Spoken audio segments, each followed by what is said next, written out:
Recording in progress. Silahkan kameranya dinyalakan. Saya akan motret untuk slide pertama,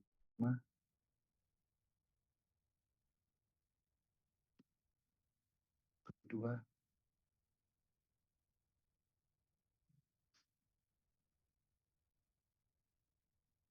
ketiga,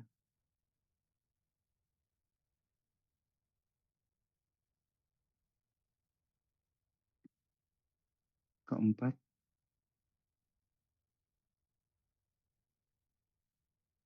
kelima,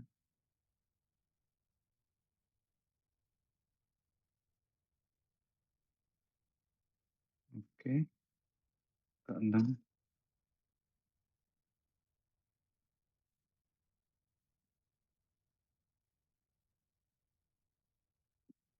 ketujuh,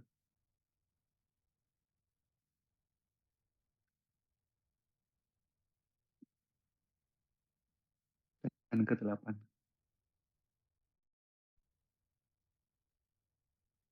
Ya, oke. Baik, terima kasih semuanya. Saya akan share pada kali ini. Kita akan membicarakan mengenai anemia hemolitik dan gangguan perdarahan ya.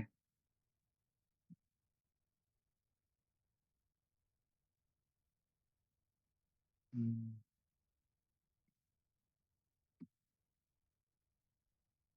hmm, hemolitik ya. Apakah sudah tampak slide-nya? Sudah, Dokter. Ya, oke, terima kasih.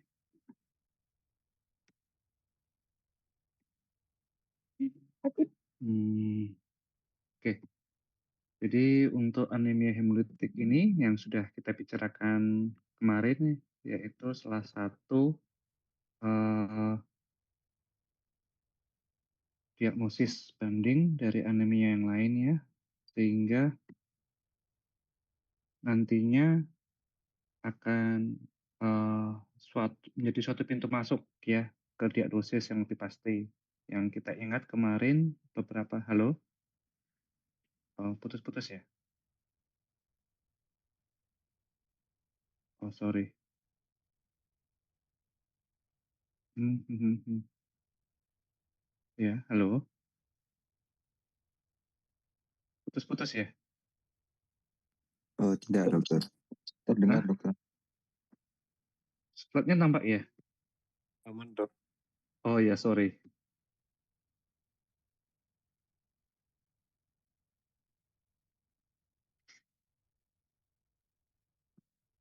Oke, jadi berdasarkan pendekatan diagnosis anemia, berdasarkan penyebabnya bisa oleh karena kegagalan dari pembentukan dari sel darah merah seperti kekurangan zat pembentuk sel darah merah seperti zat besi, asam folat, B1, B6 sebagainya, maupun dari kegagalan dari pabrik penghasil sel darah merah, yaitu bone marrow atau sumsum tulang. Yang kedua adalah kehilangan darah, dan yang terakhir adalah anemia hemolitik. Anemia hemolitik yang seperti kita bicarakan pada hari ini yaitu destruksi atau penghancuran sel darah merah dalam sirkulasi sebelum waktunya yang normal, yaitu waktu normal 120 hari. Nah, penyebabnya macam-macam ya. Jadi kalau di sel darah merah ini normalnya seperti ini ya. Normalnya seperti ini dan ini yang ada eh, di dalam sel darah merah ya. Jadi sel darah merah atau hemoglobin ya, hemoglobin terdiri dari dua macam, hem dan globin ya.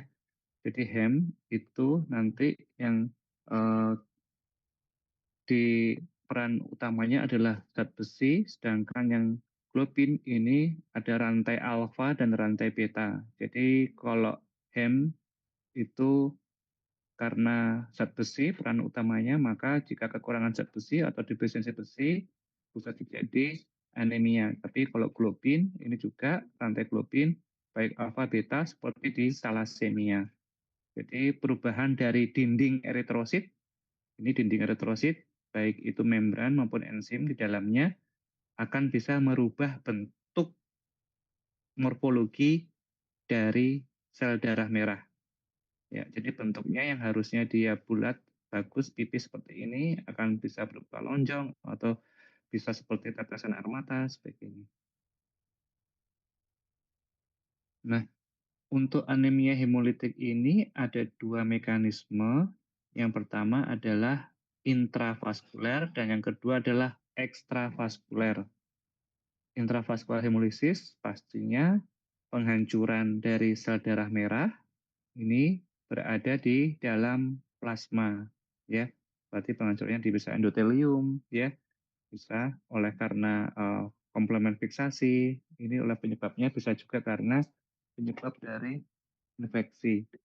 Kemudian ekstravaskuler hemolisis itu penghancuran dari sel darah merah, letaknya itu di limpa atau spleen limpa maupun di hati. Ini penghancurannya oleh karena dari makrofag. Nah, ini dua mekanisme tersebut jadi mengapa anemia hemolitik itu ada yang kuning atau ikterik klinisnya ya. Klinisnya ada yang ikterik, jaundice ataupun ada yang tidak ya. Tapi paling banyak memang anemia hemolitik itu secara klinis tampak ikterik atau jaundice ataupun kuning. Jadi intravaskular tadi ini penghancurannya di plasma, sehingga plasma nanti dia akan di ekskresi itu di ginjal, kemudian terjadi keluarlah sel darah merah melalui urin atau hemoglobinuria.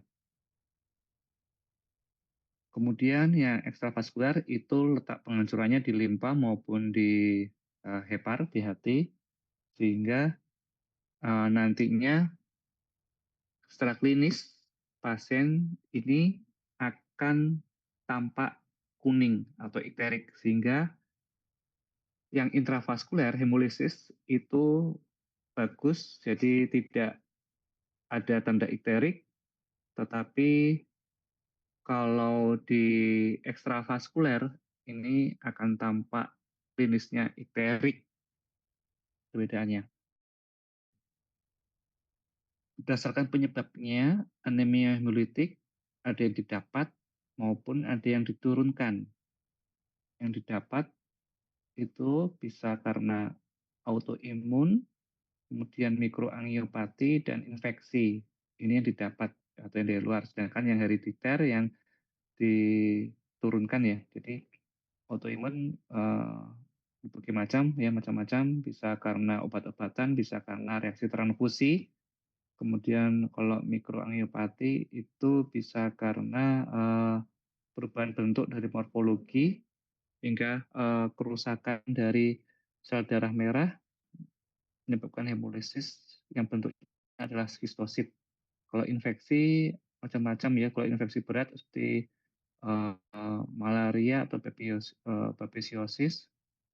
Kalau herediter ini karena kelainan dari enzim maupun membran dari sel darah merah.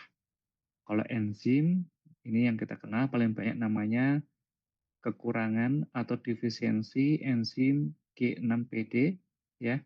Kemudian yang membran ini bisa karena spirosit dan kelainan hemoglobinnya atau globinnya ini yang paling banyak adalah talasemia. Untuk yang didapat ya itu bisa karena imun atau bisa karena imun ya, jadi imun mediated ya, bisa karena transfusi, reaksi transfusi, sebagainya karena obat-obatan ya, ini bisa ya. Jadi paling banyak obat-obatan bisa, transfusi, infeksi juga bisa, infeksi yang berat ya tentunya ya.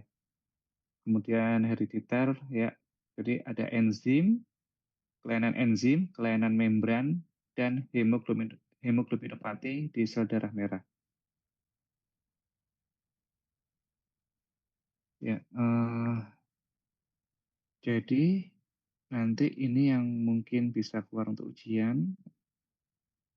Salah satu yang paling banyak untuk hemolitik ya, kita harus bedakan apakah ini kelainan hemolitik ini karena imun related atau penyebabnya karena imun atau bukan imun atau non imun ya. Kita harus tegakkan di sini imun atau non imun.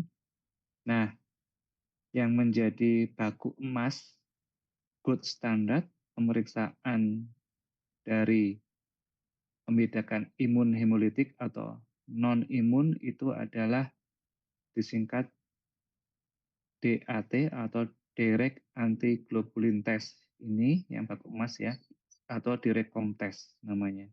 Ya, jadi pemeriksaan direct antiglobulin test atau direct com test ya, itu adalah baku emas pemeriksaan untuk membedakan imun atau non imun. Jika direct com testnya positif atau direct antiglobulinnya positif, tesnya itu menandakan ada keterlibatan imun. Jadi penyebabnya adalah karena imun.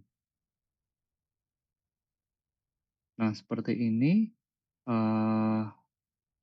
mungkin tidak tahu pasti idiopatik penyebabnya karena menempelnya antigen ya, menempelnya antigen di dinding eritrosit. Eritrosit itu sel darah merah ya. Di dinding sel darah merah atau eritrosit menempel di sini antigen. Kemudian pastinya akan terjadi kompleks antigen antibody ya. Kalau ada antigen pasti antibodinya akan menempel di sini sehingga terjadi reaksi antigen antibody sehingga eritrositnya akan mudah lisis.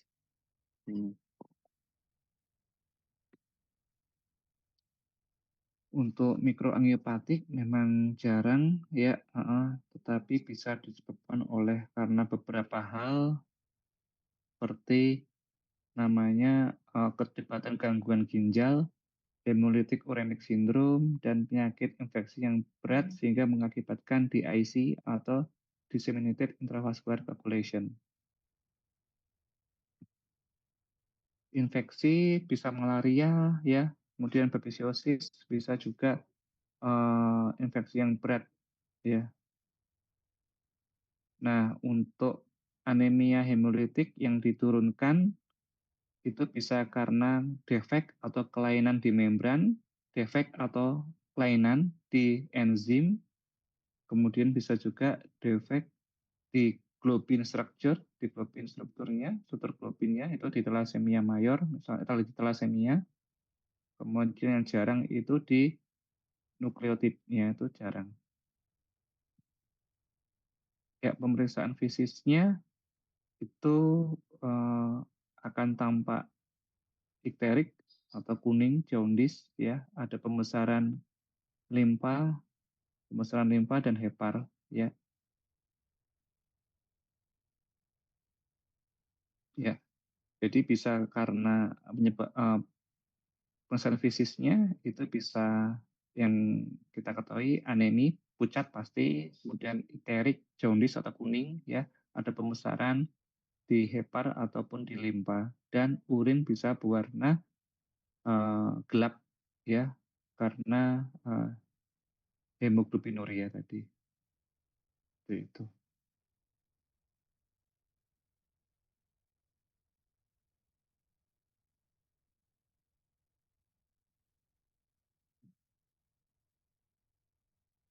A5 salsa G0024 127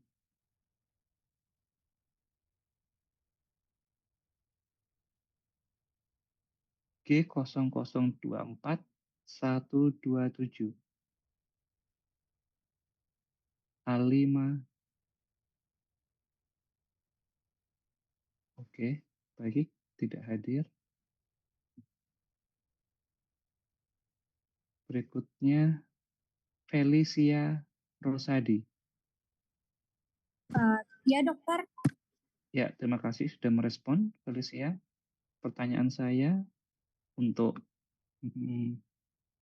bisa merespon atau tidak, pemeriksaan apa yang bisa membedakan apakah penyebabnya ini hemolitik karena imun atau non-imun?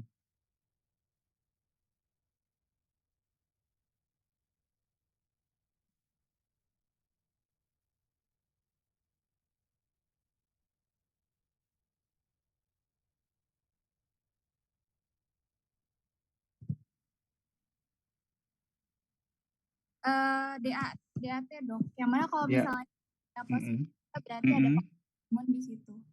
Ya, bagus sekali Felicia, terima kasih. Jadi yang bisa membedakan pemeriksaan laboratorium yang membedakan apakah ini anemia hemolitik karena imun atau faktor non-imun yaitu DAT, singkatan dari direct antiglobulin test atau direct com test sama saja ya. Untuk laboratoriumnya pastinya ditemukan HB yang rendah, seringkali morfologinya masih normal atau nomositik homokromik. Kemudian juga bisa retikulositosis ya pasti ya karena retikulosit ini merupakan sel darah merah yang muda yang baru keluar dari sumsum tulang sehingga merespon kekurangan atau anemia di perifer sehingga dia akan produksinya akan meningkat retikulositosis ya berbeda dengan anemia aplastik ya retikulositnya akan rendah. Kemudian disertai juga peningkatan dari produk-produk sel eritrosit yang lisis seperti peningkatan bilirubin indirect dan peningkatan dari laktik dehidrogenase. Nah, ini bentuknya yang anisopoikilosis namanya ya. Anisopoikilosis itu ukurannya bermacam-macam, anisositosis dan poikilositosis itu bentuknya bermacam-macam. Jadi anisitosis ukuran, kalau poikilositosis itu bentuknya.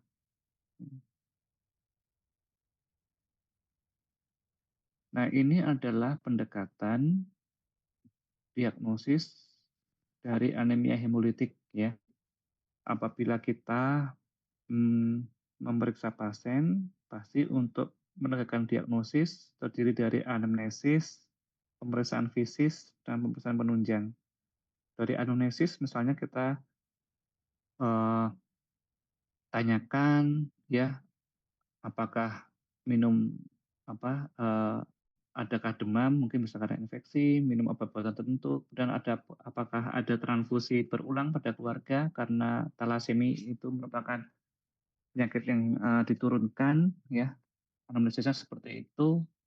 Kemudian pesan fisiknya apakah ada iterik, ada pembesaran hepar atau limpa, ya. Kemudian pada laboratoriumnya bisa kita temukan retikulosit yang meningkat, indirect bilirubin juga meningkat, LDH meningkat, ya.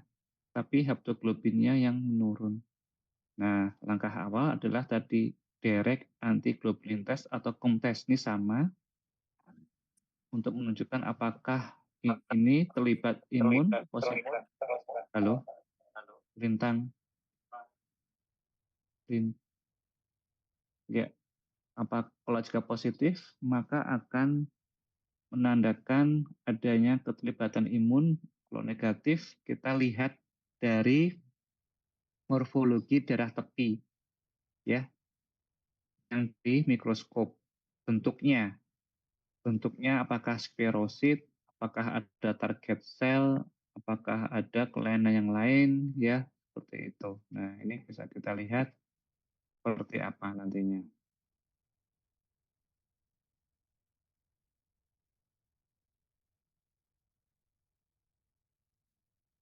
Nah, ini adalah prinsip pemeriksaan dari antiglobulin atau DAT atau DCT sama ya. Jadi pemeriksaannya apabila nanti sel darah merah pasien ini yang sudah ada imunoglobulin G-nya, sudah ada antigennya, maka ini akan diberikan ya reagen ya COMTES namanya ya. Di COMTES diteteskan di situ, maka kita lihat ya. Jadi ada dua jenis dari anemia hemolitik karena imun, singkatannya AIHA ya, autoimmune hemolytic anemia. Ada yang warm, ada yang cold ya. Yang warm pastinya akan melibatkan anti IgG dan yang cold anti C3-DAT.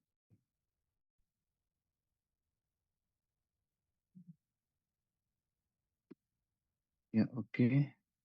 Baik.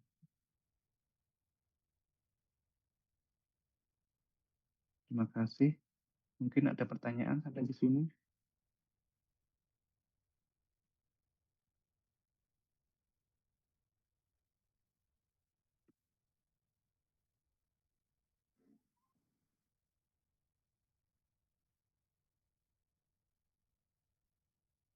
G00240056 Ataka Triarsif.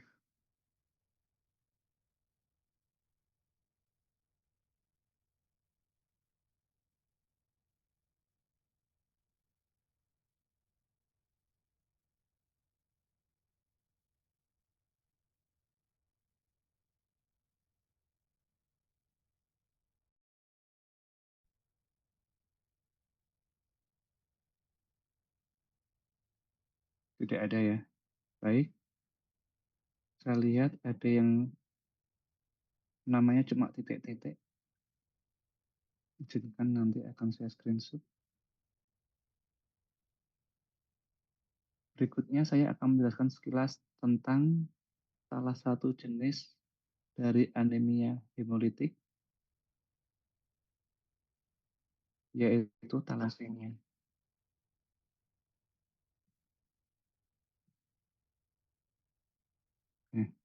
Sorry.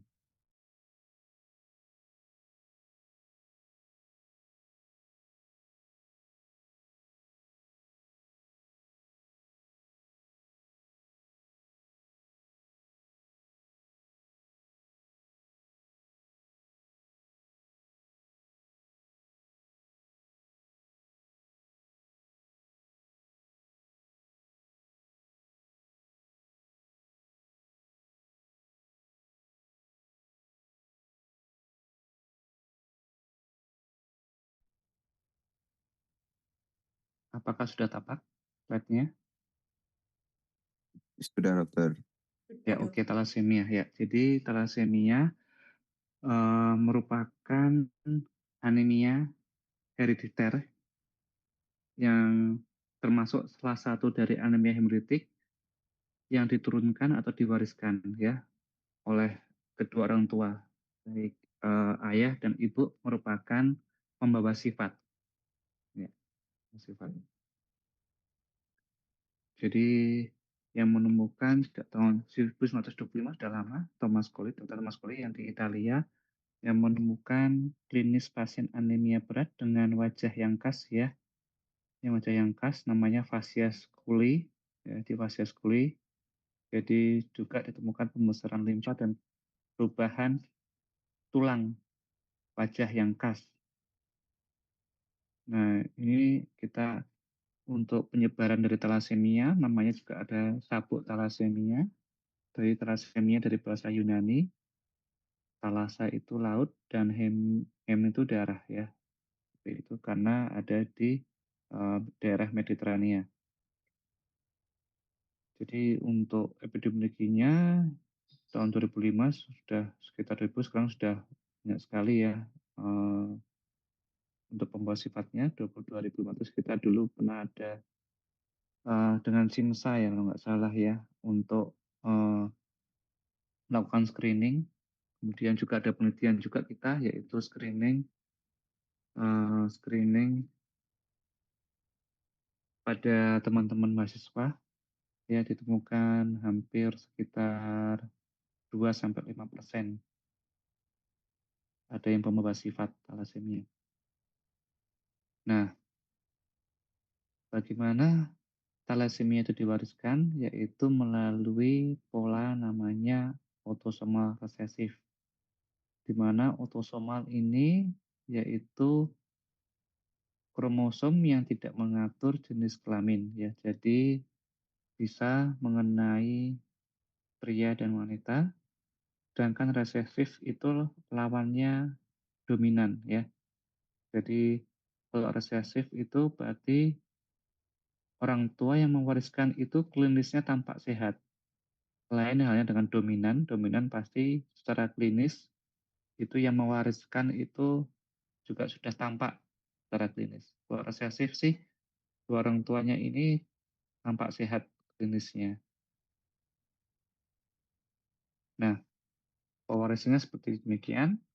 Ini apabila kedua orang tua ini pembawa sifat dari talasemi atau namanya trait ya, beta thalassemia trait atau thalassemia minor, pembawa sifat sama, itu menikah, maka risiko tiap kali kehamilan itu dapat mewariskan 25% pas dengan thalassemia, 50% itu dengan pembawa sifat atau thalassemia trait, dan 25% anak itu sehat ya. Jadi ini adalah risiko setiap kali kehamilan. Berbeda apabila hanya salah satu orang tua sebagai pembawa sifat, maka akan melahirkan anak setiap kali kehamilan, chance-nya, risikonya 50% sehat dan 50% pembawa sifat.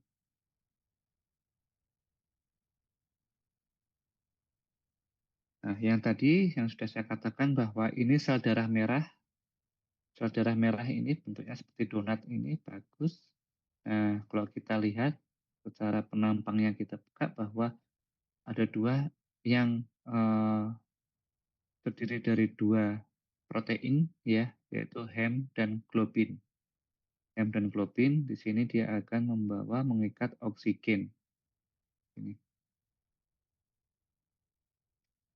Nah, dari di globin ini ada yang rantai alfa dan rantai non alfa. Jadi ada dua alfa, dua rantai alfa, dua rantai non alfa.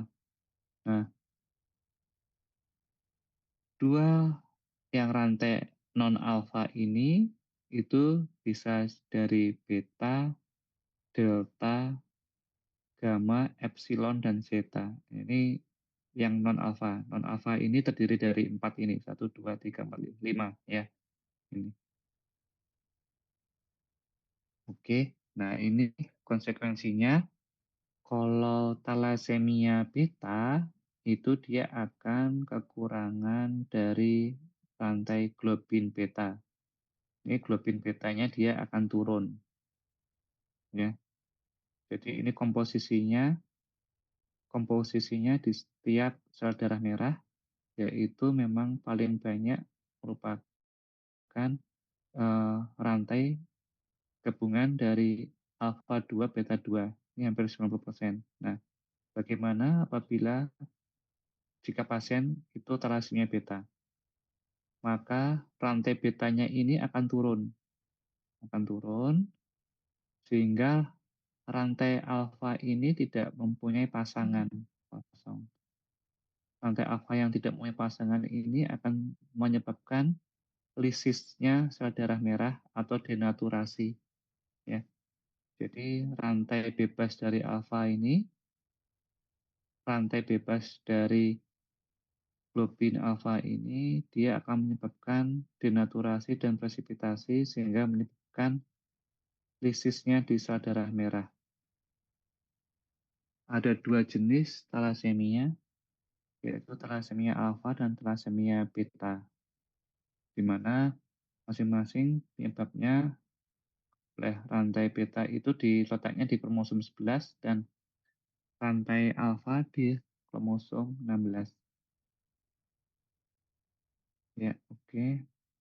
Nah, ini patofisiologinya mengapa seperti limpanya membesar ataupun penipisan dari tulang juga terjadi di anemia ya. Jadi karena yang pertama peningkatan dari penghancuran sel eritrosit ya. Jadi penghancuran eritrositnya akan meningkat sehingga akan meningkatkan produksi eritropoietin sehingga akan terjadi peningkatan proliferasi. Jadi yang seharusnya penghasil sel darah merah itu di intrameduler atau di dalam sumsum tulang intrameduler, tetapi karena kebutuhan yang berlebih, peningkatan dari uh, hematopoiesis, maka akan mengaktifkan hematopoiesis ekstrameduler, yaitu di limfa seperti ini. Nah, ini akan terjadi pembesaran limfa, sama juga dengan penipisan tulang tadi. Nah, tadi sudah saya jelaskan, ini fisiknya, ini yang facies coli, sehingga terjadi penipisan. Nah, ini kalau di foto radiologis akan tampak tulang atau porotik ya. Jadi mudah sekali untuk fraktur. Nah, tadi sudah dikemukakan untuk anemia hemolitik bentuknya dari yang kita lihat nanti di belakangnya isopeglostosis seperti ini ya. Jadi yang paling khas adalah adanya target cell di talasemi, itu di target cell paling banyak, paling karakteristik dari talasemi target cell.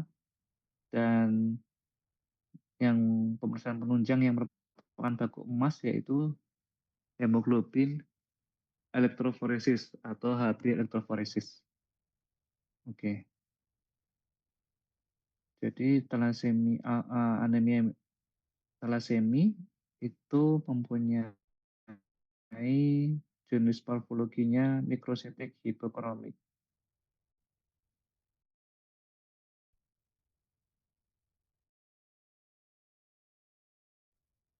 Untuk pengobatannya, yang pertama yang suportif yaitu tentunya transfusi darah, karena penghancuran hingga tiap bulan pasien akan menjalani rutin transfusi darah. Jadi tiap bulan akan datang terus ke rumah sakit untuk transfusi darah. Ardan Pratama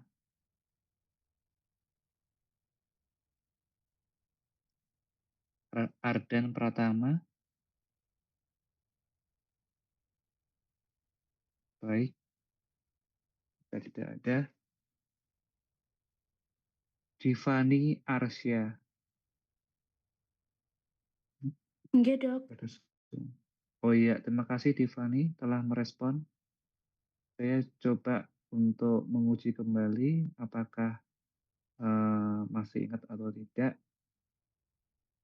Pemeriksaan baku emas talasemi apa?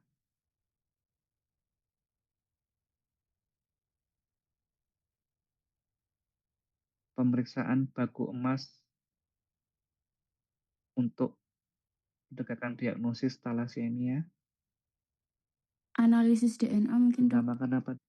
HB elektroforesis.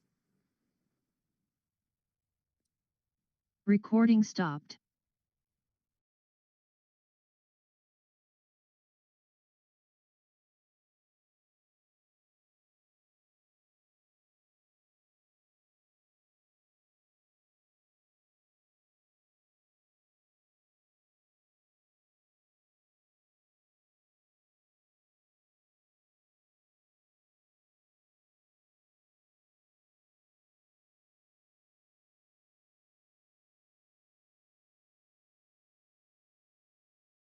Recording in progress.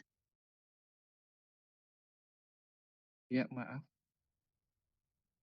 Enggak, Dok. Bagaimana? HB elektroforesis enggak, Dokter?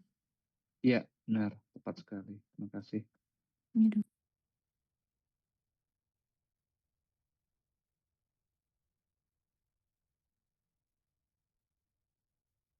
Apakah tampak slide saya? Belum, Dokter. Oh, berarti tadi.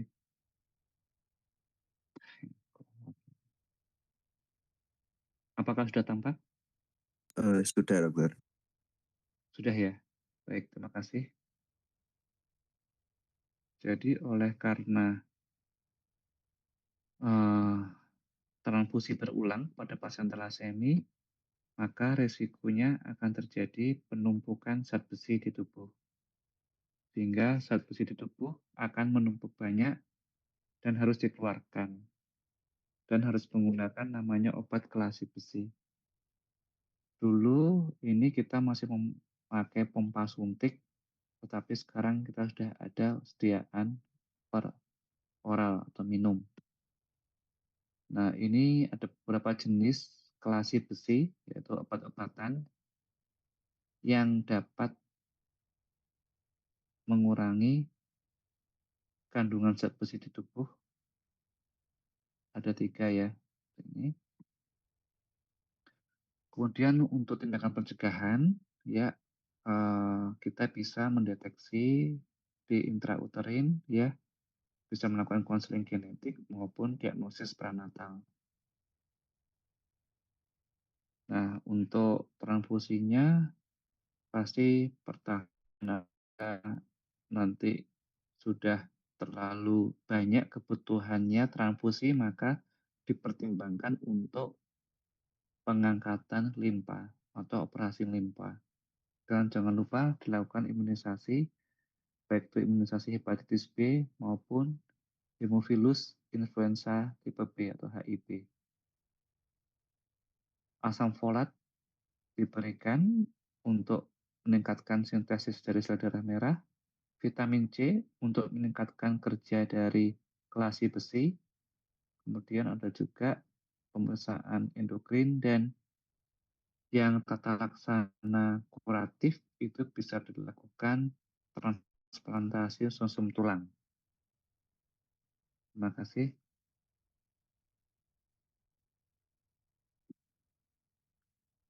Apakah ada pertanyaan?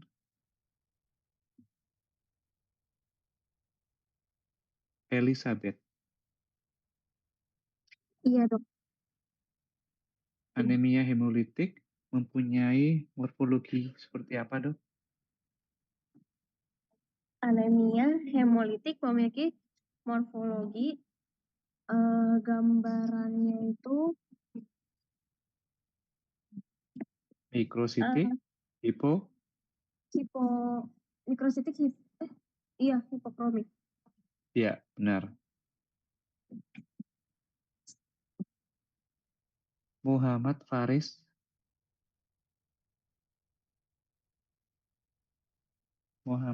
Dokter. ya, sebutkan salah satu tata laksana dari thalassemia. Tadi ada yang transfusi darah, Dokter. Ya, benar sekali. Davalingga, Iya, Dok. karena transfusi berulang, maka akan menyebabkan komplikasi apa? Karena transfusi darah yang berulang, tadi sependengaran saya akan ada pengangkatan hewan gitu, Dok. Ya, karena transfusi berulang itu terjadi penumpukan zat besi. Ya, Iya. jadi di sel darah merah kan mengandung zat besi. Ya, di sel darah merah kan mengandung zat besi.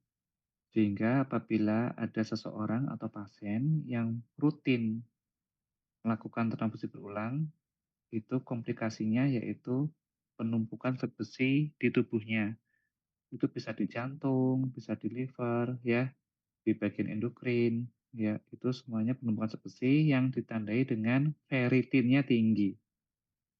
Ya, ferritin yang tinggi di atas 1000 itu namanya hemosiderosis. Hemosiderosis itu penumpukan zat besi di tubuh yang berlebihan. Bagus. Selanjutnya anemia oleh karena perdarahan, ya.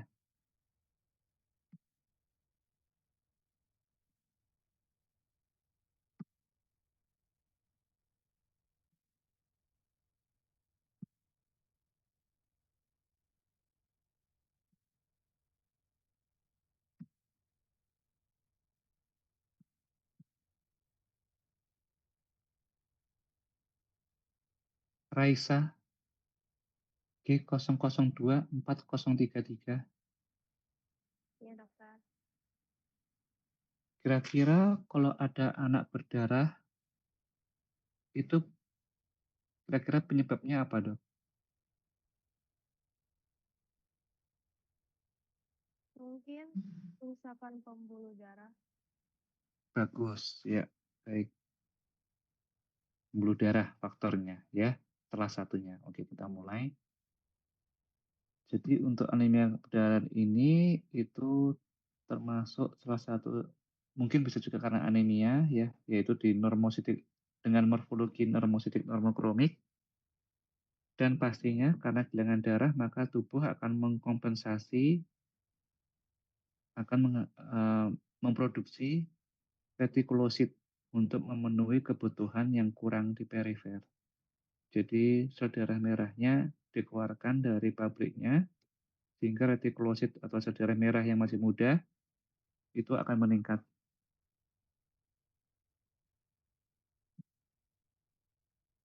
Nah, di sini ada salah satu konsep, ya, yaitu konsep hemostasis.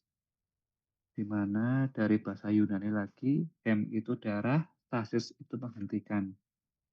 Di mana hemostasis ini adalah salah satu keseimbangan di mana darah tidak terlalu encer ataupun tidak terlalu lebih beku. Ya. Jadi antara pembekuan darah atau clotting dan perdarahan itu harus dalam keadaan seimbang. Ya.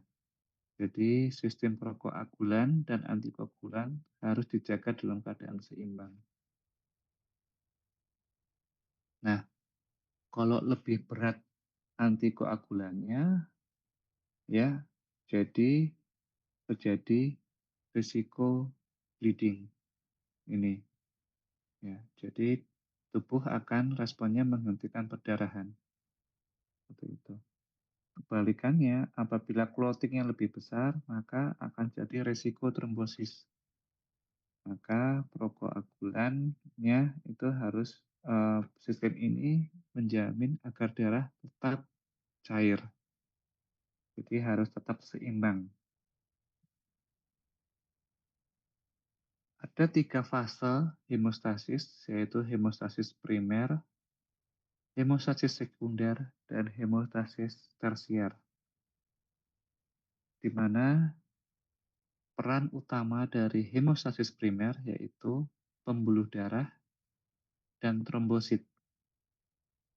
Sedangkan hemostasis sekunder yaitu peran utamanya faktor koagulasi, dan hemostasis tersier yaitu fibrinolisis.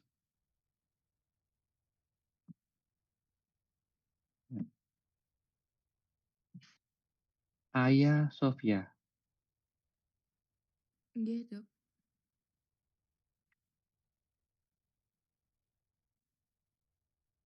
Yang termasuk hemostasis primer apa saja? Vaskular atau pembuluh darah dan trombosit. Ya. Terus Hilarion. Iya, dokter. Yang termasuk hemostasis sekunder apa saja? Faktor koagulasi, dokter. Ya, bagus. Nah, saya jelaskan secara detail mengenai bagaimana konsep hemostasis ini di klinis, ya. Jadi misalnya pembuluh darah kita mungkin bisa terkena suatu trauma, jejas, ataupun misalnya ini kena pisau. Terus, ya, pastinya akan mengeluarkan darah. Reaksi pertama dari hemostasis primer, atau ini pembuluh darah tadi ya, hemostasis primer, pembuluh darah, itu respon awalnya yaitu spasme. Vaskular spasme yaitu untuk menghentikan perdarahan secepat mungkin. Ini, jadi mengurangi aliran darah ke tempat luka. Spasme dia, biar darah tidak mengucur lagi. Ini pembuluh darah. Tetapi apabila lukanya terlalu besar, maka spasme ini tidak akan cukup lagi bisa menangani perdarahan. Maka diaktifkan hemostasis primer yang kedua yaitu trombosit. Ya. Jadi tadi sudah vaskular, sekarang trombosit. Ya. Trombosit ini akan mengumpul di tempat yang luka. Ini. Jadi ini trombosit yang merah ini akan mengumpul di tempat yang luka, yang istilahnya seperti untuk menambal, ya, menambal di tempat yang lesi atau luka ini, trombosit. Seperti ini. Nah, apabila ada kerusakan pembuluh darah tadi, endotel akan melepaskan endotelin, itu vasokonstriktor, dia kontriksi atau spasme. Nah, kemudian spasme ini dia juga akan mengaktifkan lagi trombosit.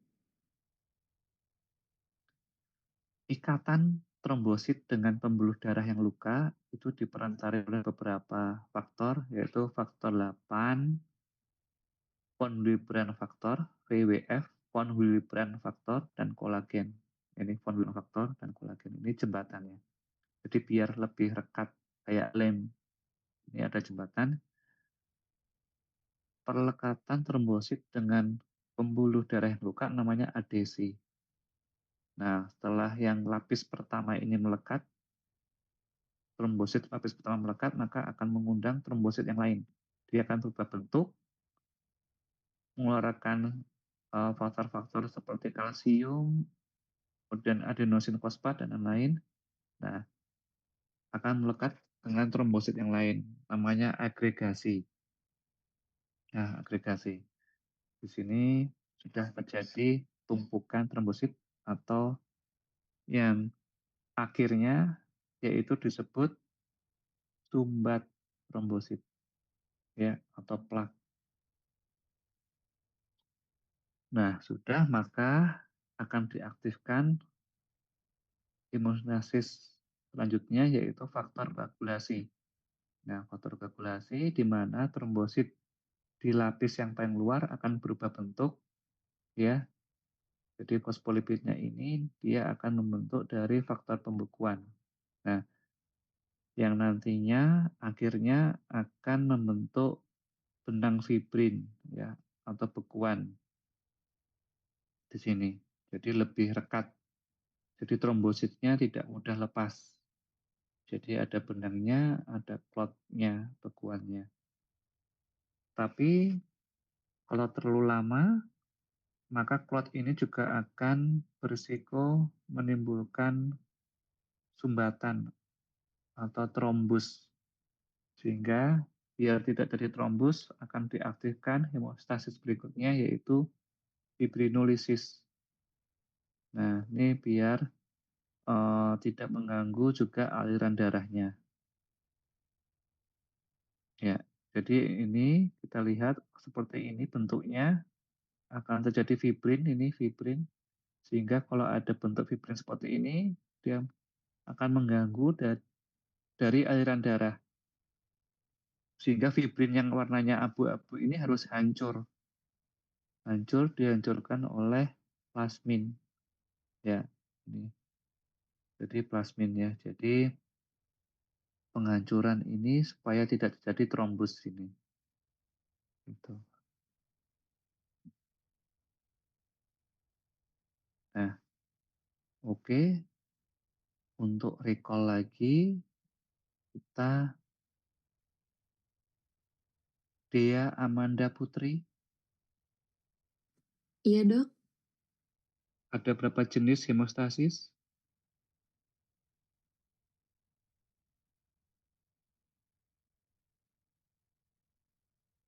Ada, halo? Hemostasis ada berapa? Ada 3, Dok. Sorry, jaringannya jelek, Dok. Oh, ya, oke. Yang hemostasis primer apa?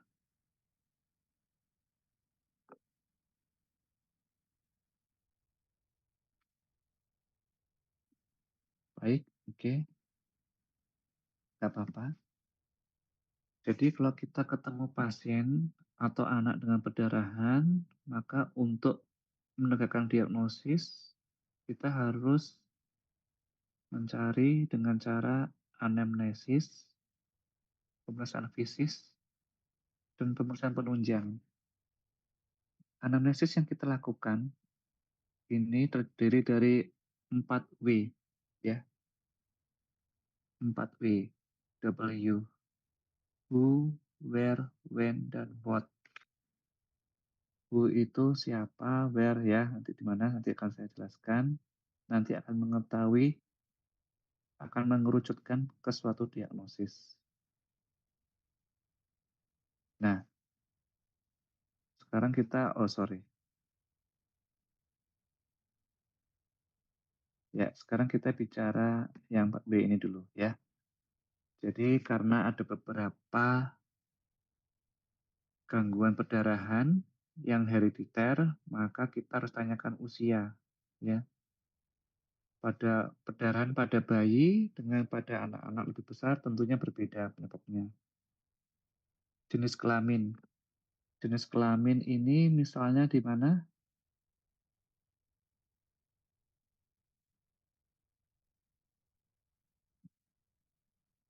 Diafani. Mengapa kita tanyakan jenis kelamin? Diafani. Iya, dokter. Kenapa kita kalau ketemu anak atau pasien dengan perdarahan, kita harus nanya jenis kelamin maksudnya? Apakah bisa mengarah ke diagnosis tertentu? Ya. Bisa, dokter. Kayak apa penyakitnya?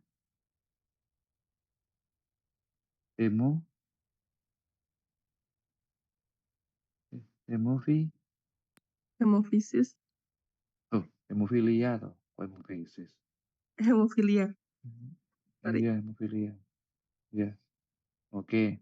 Hemofilia itu pada laki-laki ya, Dok. Jadi hemofilia itu nggak ada yang di perempuan, ya. Jarang sekali. Seperti itu. Kemudian kita tanyakan kapan perdarahannya, awitannya, ya. Apakah setelah minum obat-obatan tertentu, ya. Apakah setelah trauma, ya, seperti itu. Kemudian letak lokasi perdarahannya.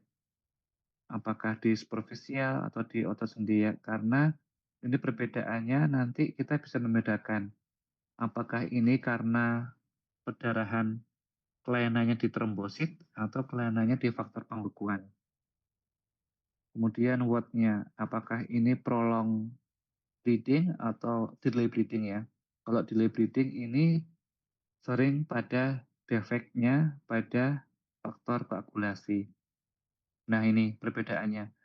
Jadi kita bisa menentukan, mengira-ngira ya, apakah ini kelainannya di trombosit atau vaskuler ataupun karena di gangguan pembekuan darah atau koagulasi, di faktor pembekuan atau faktor koagulasi. Ini sama ya. Jadi kalau peteki itu kasnya itu di trombosit ya. Jadi di kulit bintik-bintik merah ya. Ini bintik-bintik kecil-kecil ini khas banget untuk kelainan trombosit. Jadi trombositnya rendah. Trombositopenia rendah.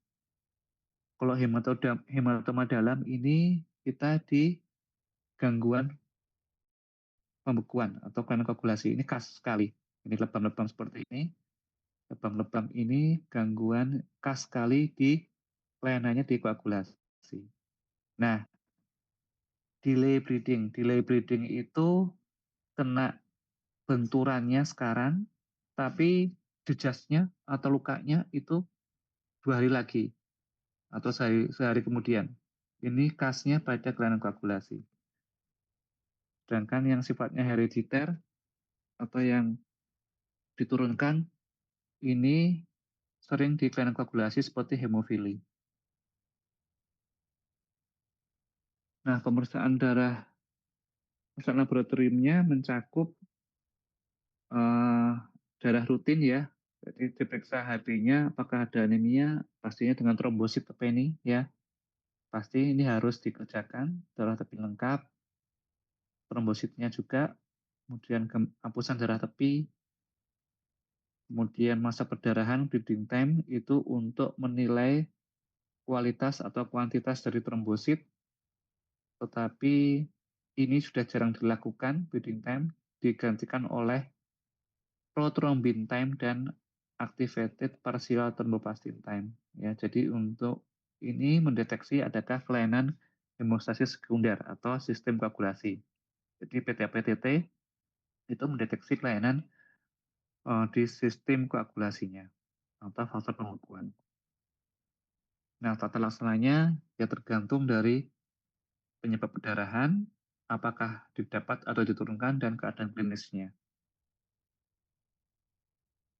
Ya, oke, terima kasih. Ada pertanyaan sampai saat ini?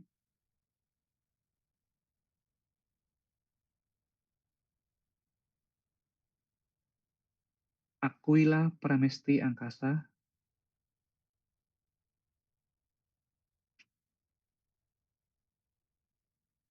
Iya, Dok. Kira-kira penyakit yang paling sering ditemukan oleh karena defek atau kelainan trombosit apa?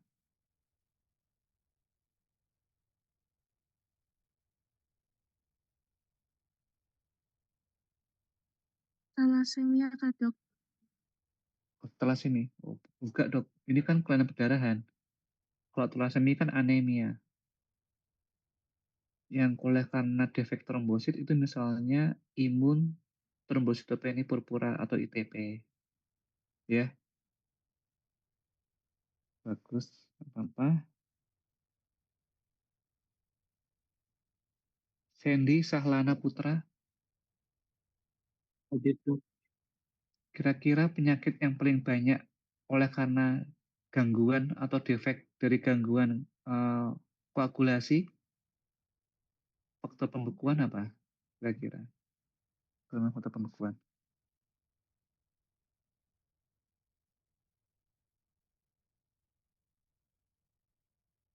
Ya tadi itu yang hanya cowok itu tadi apa? Ya, Hemofilia Dokter. ya bagus sip, bagus. Terima kasih, Sandy. Kemudian yang terakhir, Maisa Aulia, G00246167. Iya, Dok. Pemeriksaan penunjang atau laboratorium yang bisa memeriksa defek ini faktor koagulasi atau tidak namanya?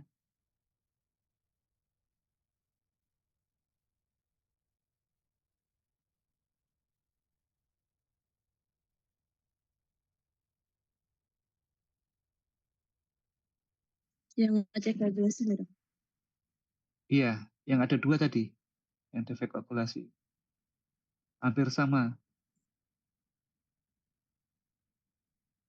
Apa sama apa tadi?